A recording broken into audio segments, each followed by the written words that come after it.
माझा channel subscribe केला नसेल तर प्लीज सबस्क्राईब करा, जेणेकरून तुम्हाला विविध शैक्षणिक विषयावर ज्ञान प्राप्त होईल. त्याचबरोबर बेल आयकॉनवरही क्लिक करा, म्हणजे मी जे व्हिडिओज अपलोड करते त्याची सूचना तुम्हाला येईल आणि तुम्ही कुठलेही माझे व्हिडिओ मिस करणार नाही. हाय, मी श्रेयुता अलौकिक द लर्निंग स्पेस मध्ये तुमचं स्वागत करते. आता आपण टेक्नॉलॉजीच्या आहारी गेलो आहेत यात शंका नाही, कारण आता या ना त्या कारणासाठी आपण लॅपटॉप वापरतो. जर तुम्ही लॅपटॉपचा वापर वारंवार करत असाल तर तुम्हाला शॉर्टकट कीची माहिती आवश्यक आहे.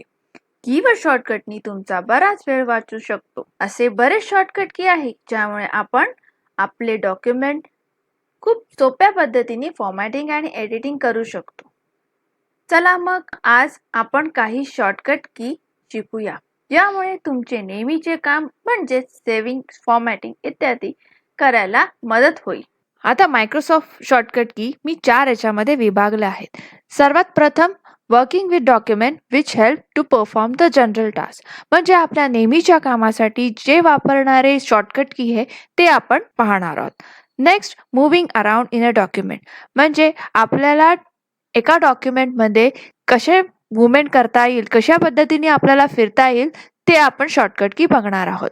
नेक्स्ट, एडिटिंग डॉक्युमेंट, म्हणजे आपल्याला डॉक्युमेंटमध्ये एडिट करण्यासाठी, काही बदल करण्यासाठी जे शॉर्टकट की लागणार आहेत ते आपण पाहणार आहोत. चौथं, selecting text in a document, आपल्याला एखाद्या डॉक्युमेंटमध्ये कुठची टेक्स्ट सिलेक्ट करण्यासाठी जे शॉर्टकट की लागणार आहे ते आपण पाहूया.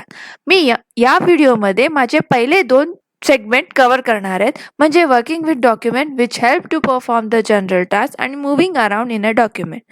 चला तर मग आपण प्रॅक्टिकल सेक्शनमध्ये वळूया.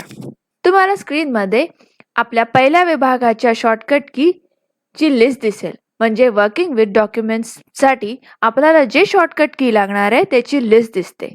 तर आपण पहिला शॉर्टकट की बघूया, Ctrl+O. आपली एखादी फाईल जर आपल्याला ओपन करायची असेल तर Ctrl+O हा शॉर्टकट की वापरला जातो. म्हणजे जर आपण कुठची डॉक्युमेंट सेव्ह केलेली असेल तर ती ओपन करण्यासाठी आपण Ctrl+O हा शॉर्टकट की वापरला जातो. Okay, means Ctrl+O, it is used to open an existing document. Next, Ctrl+N, it is used to create a new document. जर आपल्याला कुठचे डॉक्युमेंट क्रिएट करायचे असेल तर Ctrl+N हा शॉर्टकट की वापरायचा असतो. यात आपल्याकडे 2 ऑप्शन असतात. एक तर ब्लँक डॉक्युमेंट आपण सिलेक्ट करू शकतो, नाही तर वर्डनी दिलेले टेम्पलेट्स आपण सिलेक्ट करू शकतो. जर आपण ब्लँक डॉक्युमेंट सिलेक्ट केलं तर आपल्याला नवीन कोरी डॉक्युमेंट ओपन होते. जोवर आपण त्या डॉक्युमेंटला सेव्ह करत नाही तोपर्यंत तो अनटायटल्ड डॉक्युमेंटच असतो. Next, Ctrl+S, it is use to save the current document, म्हणजे जर आपल्याला आपली फाईल जी करंटली आपण यूज करतोय, सध्या आपण जी यूज करतोय ती फाईल जर तुम्हाला सेव्ह करायची असेल तर Ctrl+S हा वापरला जातो. Next, F12, it is use to open the save as dialog box which will save the document in a new folder or save a copy with new file name, म्हणजे आपण F12 press केल्याने save ॲजचा dialog box open होतो. म्हणजे जी आपण file save केलेली असते, कारण त्याची जर आपल्याला डुप्लिकेट कॉपी बनवायची असेल किंवा त्याला दुसऱ्याकडे सेव्ह करायचे असेल तर आपण सेव्ह ॲज हा ऑप्शन यूज करून तो करू शकतो. Fine. Next, Ctrl+P, it is use to open the print window where you can do page setup to print the document or to create PDF. Ctrl+P हा आपल्याला जर डॉक्युमेंट प्रिंट करायचं असेल तर वापरला जातो. आपण जसं Ctrl+P प्रेस केलं तर तुम्हाला जो स्क्रीनवर दिसतोय तो विंडो ओपन होतो. त्याच्यामध्ये आपण पेज सेटअप करून आपल्याला हवे तशी सेटिंग करून डॉक्युमेंट प्रिंट करू शकतो. त्याचप्रमाणे आपण ती डॉक्युमेंट PDF मध्येही कन्वर्ट करू शकतो. Next, Ctrl+F, it is used to open find box which help you to find the word, enter the word in search box and get it find. म्हणजे Ctrl+F जर तुम्ही प्रेस केला तर find box open होतो. म्हणजे आपल्याला जर कुठचा वर्ड शोधायचा असेल पुऱ्या डॉक्युमेंटमध्ये तर आपल्याला कंट्रोल F दाबायचा आहे. त्याच्यामध्ये त्या बॉक्समध्ये तुम्हाला हवे तो वर्ड तुम्ही एंटर करा आणि तुम्हाला तो हवे तो रिझल्ट देईल. Next, control H. It is used to open find and replace dialog box. Enter the word in find what column, then enter new word in replace column which you want to replace in that word's place. जर आपल्याला कुठचा शब्द बदलायचा असेल तर control H हा वापरला जातो.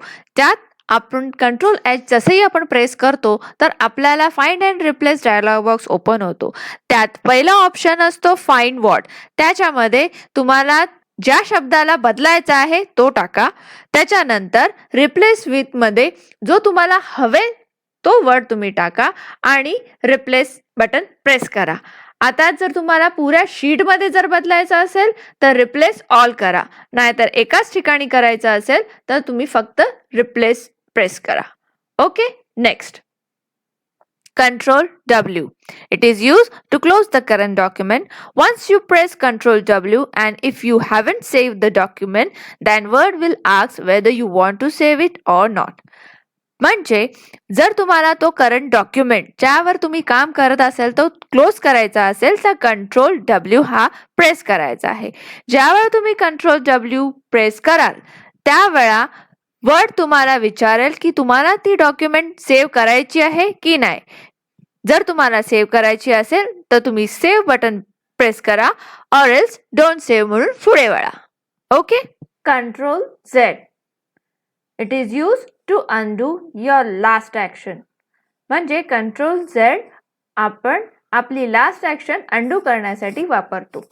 Control Y. It is used to redo the last action. म्हणजे आपली लास्ट ॲक्शन रिडू करण्यासाठी आपण कंट्रोल Y प्रेस करतो. इथे आपण आपला पहिला विभाग कंप्लीट केलेला आहे. आता आपण पुढच्या विभागात वळूया. म्हणजे शॉर्टकट की for moving around in a document. Fine. आता या विभागाचे शॉर्टकट की आपण प्रत्यक्षात रित्या बघूया. तुम्ही स्क्रीन पाहू शकतात. मी 3 याच्यामध्ये विभागली आहे. सर्वात प्रथम आपल्याला शॉर्टकट कीची लिस्ट दिसते. सेकंड, आपल्याला सॅम्पल टेक्स्ट दिसतो आहे आणि थर्ड ऑन स्क्रीन कीबोर्ड दिसतोय. आता आपण पहिल्या शॉर्टकट की कडे वळूया. तर आपला पहिला शॉर्टकट की आहे arrow. It is use to move the insertion point. Insertion point म्हणजे कर्सर. तर आपण एरोच्या सहाय्याने आपला कर्सर मूव्ह करू शकतो. सगळ्यात पहिला मी माझा कर्सर इथे ठेवते. आता मी लेफ्ट एरो की क्लिक करते. तुम्ही पाहू शकतात की माझा कर्सर लेफ्ट साइडला वळत आहे. आता मी राईट एरो की क्लिक करते. तुम्ही पाहू शकतात की माझा कर्सर राईट साइडला वळत आहे. आता अप एरो की. तुम्ही पाहू शकतात की माझा कर्सर वरच्या दिशेने वळला आहे. आता मी डाऊन एरो की क्लिक करते. तुम्ही पाहू शकतात की माझा कर्सर खालती वळत आहे. फाईन. अशा रीतीने आपण एरोच्या साहाय्याने मूव्ह करू शकतो. Fine. Next shortcut key control plus left और right arrow key. It is use to move one word at a time. म्हणजे आपण एका टाइमला एक वर्ड मूव्ह करू शकतो. समजा मी यूच्या ठिकाणी माझा कर्सर ठेवला आहे. आता मी शॉर्टकट की वापरते. कंट्रोल लेफ्ट एरो की. तुम्ही पाहू शकतात की मी यूच्या शेवटच्या साईडला माझा कर्सर ठेवला होता आणि कंट्रोल प्लस लेफ्ट एरो की जसा प्रेस केला तो एक वर्ड मागे गेला म्हणजे लेफ्ट साईडला वळला. फाईन.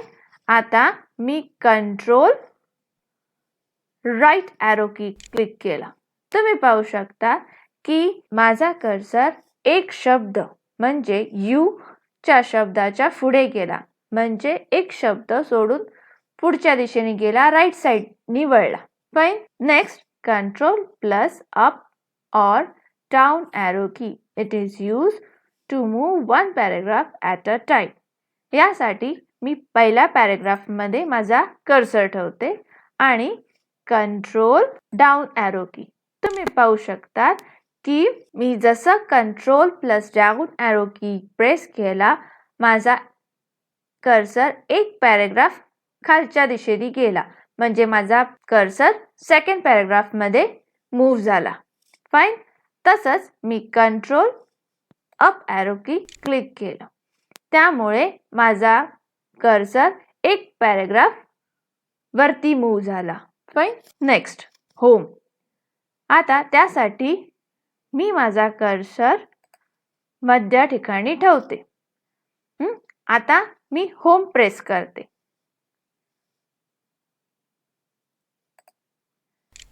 याच्याने काय झालं, माझा कर्सर माझ्या करंट लाईनच्या सुरुवातीला गेला. याचाच अर्थ it is use to move the insertion point to the beginning of the current line. म्हणजे मी मध्यभागी माझा कर्सर ठेवला होता आणि जसं मी होम प्रेस केलं, तो सुरुवातीला मूव्ह झाला. Okay. Next control plus home. It is use to move to the beginning of the document. यासाठी मी माझा कर्सर सेकंड पॅराग्राफच्या शेवटी ठेवते. आता मी कंट्रोल प्लस होम क्लिक केला.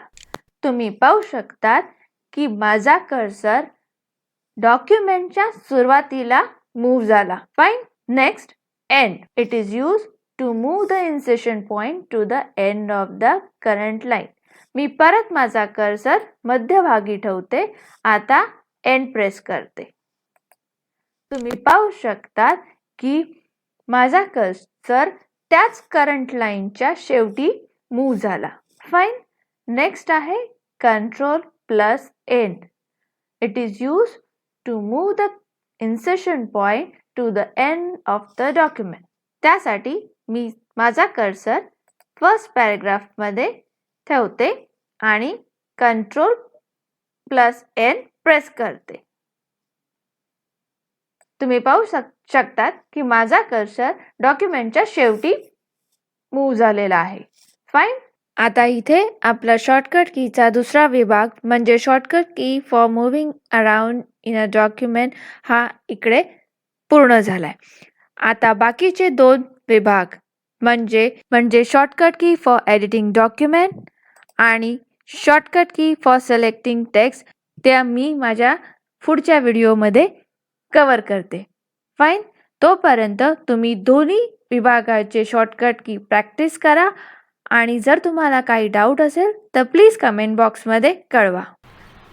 जर तुम्हाला माझा व्हिडिओ आवडला असेल तर लाईक बटन हिट करा आणि तुमच्या फ्रेंड्स बरोबर शेअर करा आणि माझ्या चॅनलला सबस्क्राईब करा. अलौकिक द लर्निंग स्पेस. थँक्यू.